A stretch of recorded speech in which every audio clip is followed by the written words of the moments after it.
وعلى أهل بيته الطيبين الطاهرين المعصومين المظلومين الذين أذهب الله عنهم الرجس وطهرهم تطهيرا.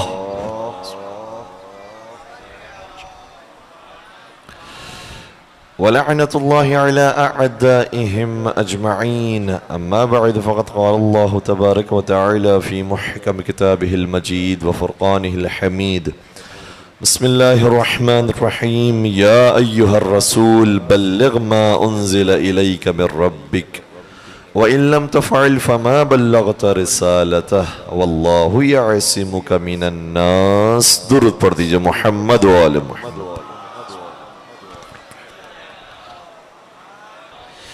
آج کی رات شب عاشور کی رات ہے. کہنے کی ضرورت نہیں ہے کہ یہ رات کتنی زیادہ اہم رات ہے انسان کی زندگی کے لیے. کبھی کبھار ایسا ہوتا ہے کہ ماہ رمضان میں انسان 30 دن روزہ رکھتا ہے، اعمال انجام دیتا ہے، نمازیں قائم کرتا ہے، تب جا کر وہ تبدیل ہوتا ہے اور وہ بننے کی کوشش کرتا ہے کہ جو اللہ چاہتا ہے. اور کبھی کبھار ایسا ہوتا ہے کہ یہ سفر بہت تیزی سے انسان گزارتا ہے. ضروری نہیں ہے کہ اللہ والا بننے کے لیے اور تبدیل ہونے کے لیے انسان کو صدیہ درکار ہو، دہائیاں درکار ہو، بلکہ کبھی کبھار اتنی تیزی سے یہ رفتار اور اتنی تیزی سے یہ تبدیلی آتی ہے کہ جیسے ایک چنگاری لگی ہو. حضرت حور علیہ السلام اسی ایک رات میں تبدیل ہوئے ہیں. شب عاشور بہت سو کے لیے منقلب ہونے کی رات ہے. ہمارا ویسے موضوع سخن تھا علی بشر کیف بشر. علی بشر ہے مگر کیسے بشر. لیکن یہ ماحول دیکھ کر ہمیں کہنا چاہیے حسین بشر و کیف بشر. حسین بشر تو ہیں لیکن کیسے بشر. حسین مظلوم نے وہ کام کیا ہے کہ صرف شیعان حیدر کرار اپنے مقام پر انہیں اپنا امام، اپنا رہبر، اپنا رہنما نہیں مانتے ہیں، بلکہ غیر مسلم بھی مجبور ہیں، کہتے حسین جیسا اور کوئی نہیں.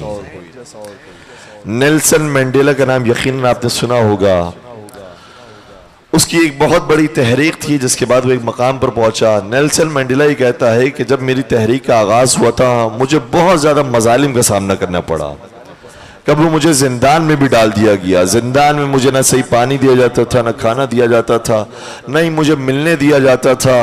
میں بہت افسردہ، مایوس، تباہ ہو چکا تھا اور اپنی زندگی کو برباد کرنے کے قریب تھا اور یہ سوچ رہا تھا کہ میں اپنی تحریک کو چھوڑ دوں، ختم کر دوں. مجھے یقین ہے کہ یہ ظالم کسی اعتبار سے بھی میری بات نہیں مانیں گے. میں جب سرنڈر کرنے والا تھا تب مجھے حسین یاد آیا. میں نے سوچا کہ حسین وہ تو تنہا تھا، اس کے ساتھ تو اور کوئی موجود نہیں ہے. 72 تھے وہ بھی چلے گئے، اکیلا حسین رہ گیا. اپنے بھتیجوں کو دے دیا، اپنے بھانجوں کو دے دیا، اپنے بیٹے کو دے دیا، اپنے بھائیوں کو قربان کر دیا. اپنا سب کچھ لٹانے کے باوجود حسین سرنڈر نہیں ہوا. حسین نے اپنا سر نہیں جھکایا، اپنا سر کٹا دیا، لیکن اپنے ظالم حکمران کے ہاتھ پہ بیعت نہیں کی. گویا بتا دیا ہے ہر تحریک چرانے والے کو، ہر انقلاب قائم کرنے والے کو، اگر ظالم مضبوط بھی ہو تمہارا سر کٹ سکتا ہے، تمہارا سر جھک نہیں سکتا. تو امام حسین علیہ السلام نے جو اثر چھوڑا ہے وہ غیر مسلموں پر بھی چھوڑا ہے. اسی طریقہ سے ہمارے برادران کی بھی بعض علماء ہیں کہ جنہوں نے خراج عقیدت پیش کیا. ان میں سے ایک نام ہے عباس الاقاج کا. نام ان کا شیعوں جیسا ہے لیکن حقیقت میں ان کا عقیدہ اہل سنت والا تھا. پھر انہوں نے کتاب لکھی ہے الحسین ابو الشہداء. حسین صرف شہید نہیں ہے، شہیدوں کا باپ ہے. اس کے اندر انہوں نے ایک بات لکھی ہے، کہتے ہیں کہ لوگوں کو تعجب ہوتا ہے کہ حسین نے کربلا کے میدان میں اتنی استقامت اور شجاعت کا مظاہرہ کیسے کیا. عام انسان اتنا صبر نہیں کر سکتا. 3 دن کی پیاس کے بعد انسان سرنڈر کر جاتا ہے. اپنا وطن کوئی نہیں چھوڑ سکتا، اپنے قریبی عزیزوں کو قربان ہوتا ہوا نہیں دے سکتا. پھر حسین کیسے ہو سکتا ہے کہ ساری سختیوں کے بعد کسی کے سامنے اپنے آپ کو سرنڈر نہ کریں؟ پھر خود جواب دیتے ہیں، کہتے ہیں اگر حسین کے اندر یہ استقامت اور شجاعت آئی ہے تو کوئی نئی بات نہیں ہے. کیوں؟ کہا اس لیے کہ حسین کے بابا کے اندر بھی یہی صفت تھی، حسین کی ماں کے اندر بھی یہی صفت تھی، حسین کے نانا میں بھی یہی صفت تھی، حسین کی نانی میں بھی یہی صفت تھی، حسین کے دادا بھی ایسے ہی تھے، حسین کی دادی بھی ایسے ہی تھی۔ فرمایا جب درخت ایسا ہو تو اس کا پھل بھی ایسا ہی ہوتا۔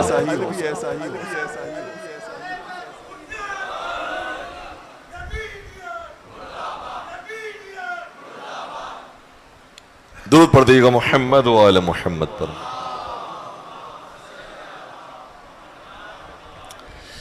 ایک اور اہل سنت عالم دین ہے، انہوں نے بھی کتاب لکھی ہے سمو الذات فی سمو المعنی، کہتے ہیں کہ بہترین مفہوم کے اندر بہترین ذات۔ امام حسین کی موضوع پر انہوں نے کتاب لکھی، کہتے ہیں کہ امام حسین میں اور زندگی گزارنے والے ہر انسان کے اندر ایک فرق موجود ہے کہ تاریخ بشریت کا ہر انسان جب اس دنیا کے اندر آیا ہے تو اس سے 2 دن کی زندگی ضرور گزاری ہے۔ کون سی زندگی؟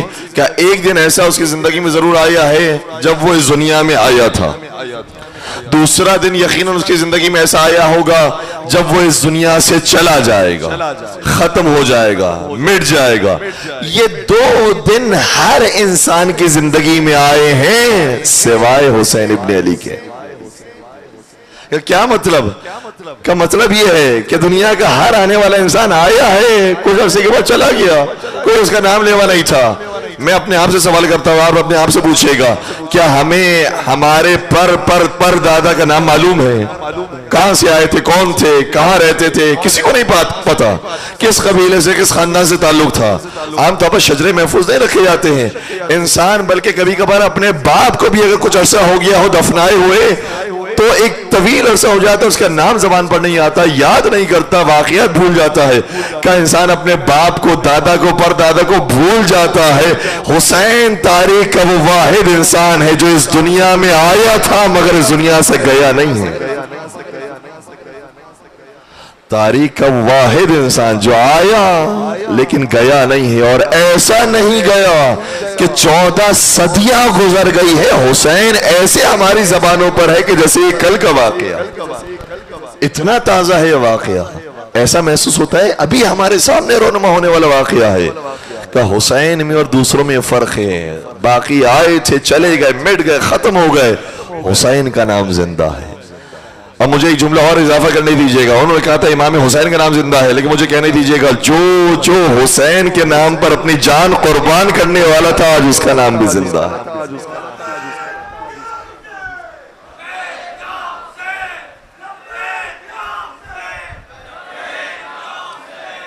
لبیک یا حسین، لبیک یا حسین۔ کبھی کبھار لوگوں کو اس نعرے پر بھی اعتراض ہوتا ہے، کہتے ہیں ہم نے آج تک یہ تو سنا ہے لبیک اللہم لبیک لبیک لا شریک لک لبیک ان الحمد والنعمت لک والملک لا شریک لک لبیک۔ یہ تو سب حج اور عمرے کے اندر کہتے ہیں کہ اللہ میں حاضر ہوں، میں تیری خدمت میں موجود ہوں، لبیک حاضر ہوں، میں حاضر ہوں۔ یہ تم نے کون سا نیا نعرہ نکالا ہے لبیک یا حسین؟ یہ تو صرف اللہ کو زیب دیتا ہے، اللہ کی شان یہ ہے کہ اس کو کہا جائے لبیک، اور کسی کے بارے میں نہیں آیا۔ لیکن نہیں، ہمارا ہر نعرہ اور ہماری ہر بات دلیل کے ساتھ موجود ہے،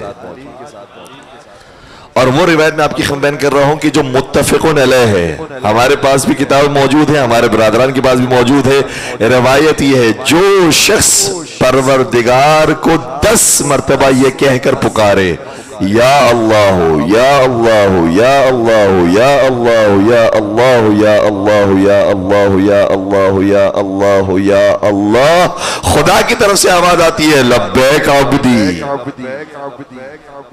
اے میرے بندے تو نے مجھے پکارا ہے، یا اللہ کہہ کر مجھے پکارا ہے، میں تجھے جواب دیتا ہوں لبیک عبدی، اے میرے بندے میں حاضر ہوں۔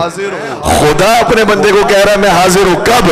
جب وہ صرف زبان سے پکارے اللہ اللہ اللہ تو وہاں سے جواب آتا ہے۔ میں کہوں گا اگر صرف زبان سے اللہ پکارو تو جواب آتا ہے، جس سے اپنے خون سے اللہ کی عظمت کو بچا لیا ہو، کیا وہاں سے جواب نہیں آئے گا لبیک یا حسین، لبیک یا حسین؟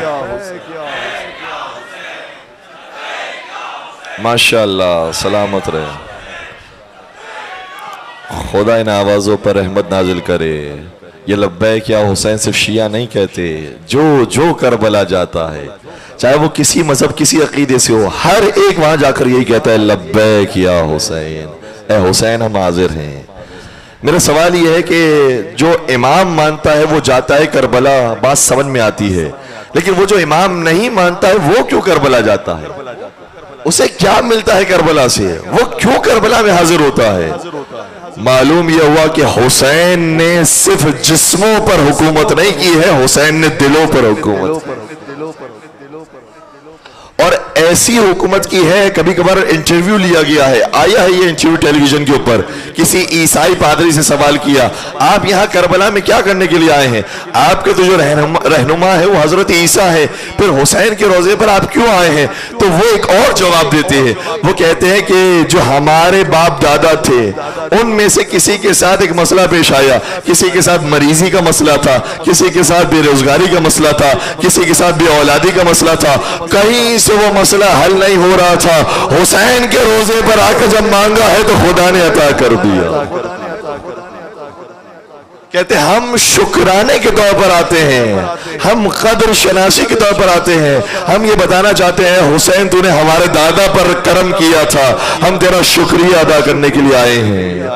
میں سوال کروں گا، اے آقا اتنے آپ کے چاہنے والے، اتنے آپ کے ماننے والے وہ آپ کے روزے پر آتے ہیں، یقیناً امام ہر ایک کو عطا فرماتے ہیں، اور 40 کے موقع پر تو خاص نظر کرم ہوتی ہے مولا امام حسین کی، ایسی نظر کرم ہوتی ہے انسان محسوس کرتا ہے کہ جیسے ساتھ ساتھ میرا مولا موجود ہو، میں نے ابھی خواہش کی ہے اچھے کھانے کی، وہ کھانا میرا مولا کھلائے گا، میں نے جس شربت کی خواہش کی ہے وہ میرا مولا پلائے گا، میں نے جس آرام کی خواہش کی ہے وہ میرا مولا دے گا، میں نے جس سواری کی خواہش کی ہے وہ میرا مولا فراہم کرے گا۔ ہر چیز ایسے مرتب انداز میں ہو رہی ہوتی ہے کہ جیسے محسوس ہوتا ہے پشت پناہی کرنے والا میرا مولا موجود ہے۔ لیکن کبھی کبھار ایسا ہوتا ہے کہ جو اپنے ہوتے ہیں مانگتے ہیں ان کو فوراً عطا نہیں ہوتا، جو غیر ہوتے ہیں مانگتے ہیں ان کو فوراً عطا ہو جاتا ہے۔ آپ نے محسوس کیا ہوگا ہمارے انہی مجلسوں کے اندر، انہی جلوس کے اندر کتنی اور دیگر مسالے کی خواتین، بچے، مرد وہ بھی آتے ہیں، وہ بھی شریک ہوتے ہیں، وہ تبرکات سے مانگتے ہیں، کہتے ہیں کہ پروردگار جھولے علی اصغر کے صدقے میں ہمیں صاحب اولاد بنا دے، حضرت قاسم کے صدقے میں ہماری اولاد کو تعلیم یافتہ بنا دے، حضرت علی اکبر کے صدقے میں ہماری اولاد کو شادی شدہ بنا دے، پروردگار حضرت حبیب کے صدقے میں ہمارے فلاں باپ کی، ہمارے فلاں دادا کی عمر میں طولانیت عطا فرما۔ ہر ایک آ کر دعا کرتا ہے ان تبرکات سے، ان جھولوں سے، ان تعزیوں سے، ان کی دعائیں پہلے قبول ہوتی ہے، اپنوں کی دعائیں بعد میں قبول ہوتی ہے۔ انسان حیران ہو جاتا ہے آخر میں جا کے میں تو اپنے مولا کو امام مانتا ہوں، میں تو اپنے مولا کو آقا مانتا ہوں، پھر میری کیوں دعا دیر سے قبول ہوتی ہے؟ علامہ امینی کے ذہن میں یہی سوال آیا۔ ایک مرتبہ نجف میں مولا علی کی خدمت میں حاضر ہوئے، ایک شخص آیا، دوڑتا ہوا آیا، لنگڑتا ہوا آیا تھا، کہنے لگا کہ اے مولا مجھے آپ عطا فرمائیے میرا پیر ٹھیک ہو جائے، اے علی میرا پیر ٹھیک کر دیجئے۔ یہ کہنے کے بعد وہ جانے لگا، جب وہ جا رہا تھا تو علامہ امینی کہتے ہیں میں نے اس کا پیر دیکھا ٹھیک ہو گیا تھا، وہ سکون سے جا رہا تھا۔ میں نے کہا میں کب سے بیٹھ کر علی سے مانگ رہا ہوں، مجھے نہیں دیتے، تجھے کیسے دے دیا؟ آئے قریب سوال کیا تو کون سی ریاضت کرتا ہے، تو کون سا عمل کرتا ہے، تو کتنا خالص بندہ ہے کہ تیری دعا فوراں سے علی مرتضیٰ نے قبول کی؟ میں کب سے دعا مانگ رہا ہوں، میری دعا علی مرتضیٰ کی وسیلے سے قبول نہیں ہو رہی ہے۔ کہتا ہے میں تو علی کو امام بھی نہیں مانتا، میں صرف آ کر کہتا ہوں اے علی میری مشکل حل کر دو، یہ میری مشکل کشائی کرتے ہیں، میں صرف آ کر کہتا ہوں اے میرے مولا یہ میری پریشانی ہے، یہ حل کر دیجئے، فوراً سے میری پریشانی دور ہو جاتی ہے۔ میں نے پھر اپنے آقا کی خدمت میں آ کر کہا یا علی ابن ابی طالب، یہ عجیب ماجرا ہے، غیر آتا ہے آپ سے مانگتا ہے فوراً عطا ہو جاتا ہے، میں کب سے مانگ رہا ہوں مجھے کیوں نہیں ملتا؟ علی خواب میں آئے، بیان فرمایا اے علامہ امینی تجھ میں اور اس میں فرق ہے، تو اپنا ہے وہ مہمان بن کر آیا ہے، جب اس کو ہم عطا نہیں کریں گے تو وہ کسی اور دروازے پر چلا جائے گا، کہیں اور مانگنے کے لیے پہنچ جائے گا، لیکن اگر تجھے ہم نے عطا نہیں کیا ہمیں یقین تو اپنا ہی ہے، کسی اور کے در پہ نہیں جائے گا۔ یہی فرق ہے جب دوسرے آتے ہیں مانگنے کے لیے اہل بیت فوراً سے عطا کرتے ہیں تاکہ پتہ چل جائے یہی وہ در ہے کہ ذلت نہیں سوال کے بعد۔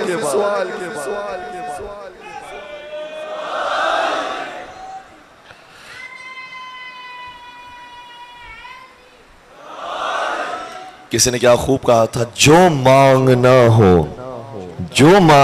ہو اسی در سے مانگ اے اکبر، یہی وہ در ہے کہ ذلت نہیں سوال کے بعد۔ اہل بیت کے وسیلے سے مانگی ہے۔ بطور خاص میں اپنے ان بھائیوں سے عرض کروں گا کہ جو ابھی تک علی ابن ابی طالب کی ولایت پر نہیں آئے ہیں، آپ ولایت پر نہ آئے لیکن ان کی عنایت سے آپ دور نہیں ہو سکتے۔ ان کی عنایت، ان کا کرم بہت وسیع ہے۔ حتیٰ ایک عیسائی 10ویں امام حضرت امام علی نقی علیہ السلام کو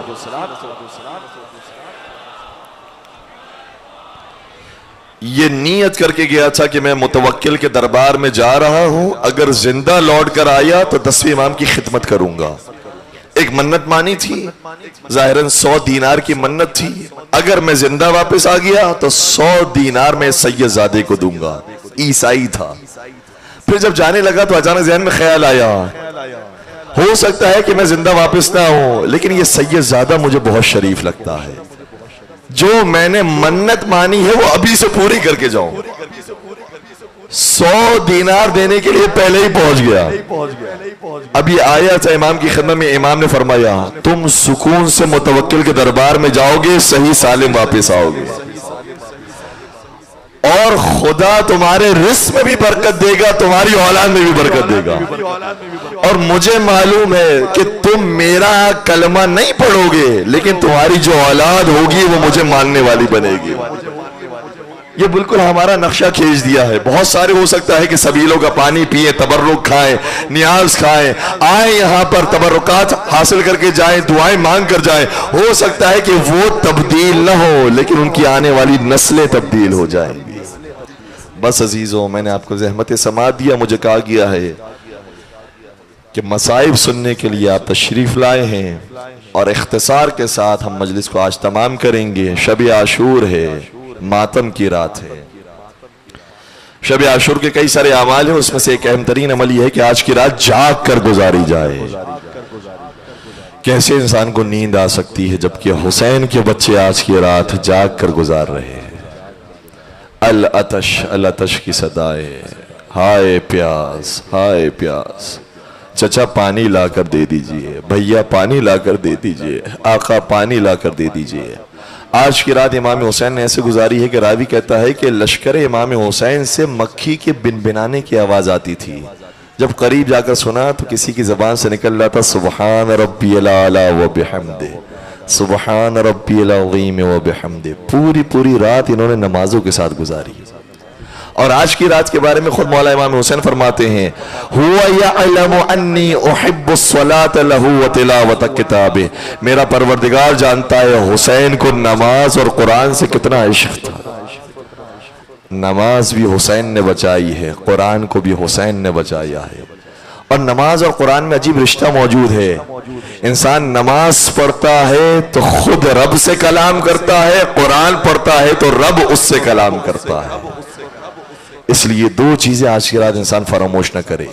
پھر یہ رات جو مانگی گئی ہے وہ امام حسین نے اپنے لیے نہیں مانگی، یہ ہم جیسوں کے لیے مانگی ہے۔ ایک رات ہے، تم بھی حور علیہ السلام بن سکتے ہو، تم بھی توبہ کر سکتے ہو، تمہارے لیے بھی راستہ کھلا ہوا ہے۔ اور آج کی رات وہ ملعون آتا ہے اور کہتا ہے عباس این بنو اختنا، کہاں ہے میری بہن کے بیٹے؟ یہ ملعون، شمر ملعون، ایسا شخص جس کا کوئی تعلق نہیں ہوتا غازی عباس سے، لیکن اس خاطر اپنا تعلق جوڑنے کی کوشش کرتا ہے، اے میری بہن کے بیٹو، یہ اس لیے کہتا ہے تاکہ حسین کو تنہا کر دے، حسین کے پاس کوئی باقی نہ رہے۔ کہتا ہے عباس تم آ جاؤ، عباس کے بھائیوں آ جاؤ، جعفر، عثمان، عبداللہ تم آ جاؤ، ہمارے قریب آ جاؤ، ہم تمہیں بھائی بنا رہے ہیں، ہمارے لشکر میں آ جاؤ۔ سنیں گے غازی عباس کا جواب کیا تھا؟ غازی عباس نے جواب دیا اتؤمنون وابن رسول اللہ لا امان لہو، کیا تم مجھے امان دے رہا ہے اور رسول کے بیٹے کے لیے کوئی امان نہیں؟ رسول کے بیٹے کا تجھے کوئی خوف نہیں؟ لعنک اللہ ولعن امانک، خدا تجھ پر بھی لعنت کرے، تیرے امان نامے پر بھی لعنت کرے۔ یہ غازی عباس ہے۔